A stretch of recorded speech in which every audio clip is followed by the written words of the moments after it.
1848, and the people of Paris are hungry, poor, and in need of a change.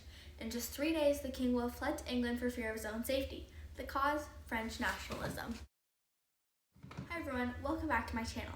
In today's episode, we will be discussing French nationalism, specifically in the 1800s to 1900s. So what is nationalism? Nationalism is identification with one's own nation and support for its interests, especially to the exclusion or detriment of interests of other nations. If you're thinking, wow, that's a lot of words, here's an example. When you see people watch the sports, they normally cheer for their city or country's team. This is nationalism. Now that we know what nationalism is, let's talk about the who, what, where, when, why, and hows of French nationalism. So who are the key figures in French nationalism? Let's start off with the most famous one, Napoleon.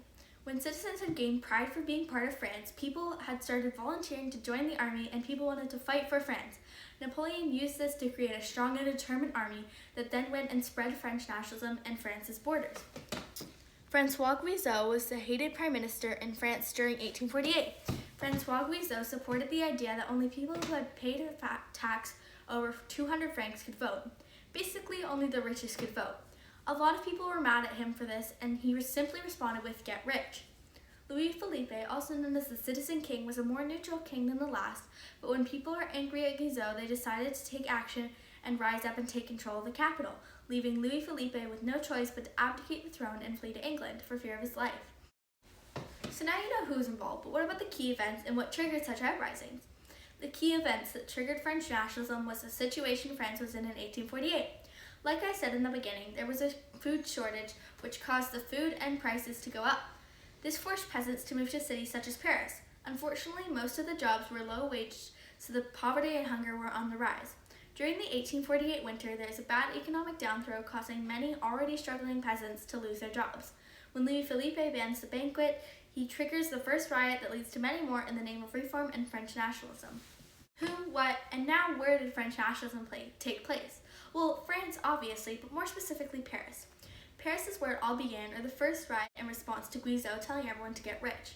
Paris is also where the most unemployment problems were, seeing as it is a big city with lots of people and not enough jobs. So when did French nationalism occur? French nationalism was brought back to light in 1848, when starting in Sicily in January. It inspired the French to take action and work together towards the common goal of belonging to a state made up of citizens like themselves instead of an empire ruled by foreign power. That is French nationalism. Now back to when. The most important dates of French nationalism starting on February 23rd when Guizot resigned. February 24th, 1884, the day after Guizot resigned, the king himself had to abdicate and the citizens had taken control over the capital. Then February 25th, when the national workshops were created. Now you understand what was going on and why it all happened. So let's talk about why some people want to change and others didn't. For upper class, life was good because they made lots of money and got to vote. For the lower class and middle class, they started to go hungry and many unemployed. They wanted change for a more equal society, creating a famous chant, liberty, equality, fraternity. Everyone had the idea of being part of a larger group ruled by citizens rather than an empire. So how did Louis Philippe abdicating the throne change France?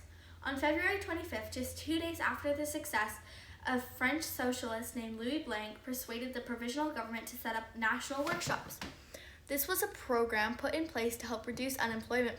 All seems great until just 3 months later, a new government is introduced and suddenly 100,000 workers are jobless. There's a bloody fight, but with the revolution over, with 1,500 workers killed, France is back to where it was in the beginning of 1848. The end result is Louis Napoleon Bonaparte becoming emperor. In conclusion, French nationalism in 1848 was all about uniting together to try and make a country they were part of. With the slogan and goal of liberty, equality, fraternity, although they were only victorious for 3 months, they still made a big change and caused a shock in all of Europe. Thanks everyone for watching. I hope you gained a solid understanding of French nationalism in 1800s to 1900s. Have a great rest of your day.